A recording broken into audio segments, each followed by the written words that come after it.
सबु ठीक पर भी बाहाघर विलंब होउछि कि तेबे आपणतु एही उपाय।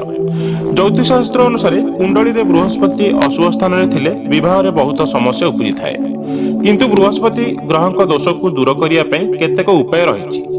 एही उपाय जदि गुरुपुष्यर शुभ मुहूर्त रे करा जिवो तेबे मनस्कामना खूब शीघ्र पूर्ण हेबो। अन्यपटे जदि काहार विवाह रे विलंब होताए एथिपय घरर वास्तुदोष केतेक अंशरे दायी बोली विश्वास करा जाए। घरे थिबा छोट छोट वास्तुदोष दूर करी एही समस्या मुक्ति पांतु। जानतु कौन कले विवाह शीघ्र हेबा सह भल जीवन साथी मिलिबो। गुरुवार दिन कदली गछ मूल हलदिया कपड़ा रखी देवगुरु बृहस्पति एवं भगवान विष्णु को मूर्ति स्थापन करंतु। जदि यह संभवपर नुहे तेबे कदली पत्र मध्य उभय भगवान को प्रतिमा स्थापित करिपारिबे।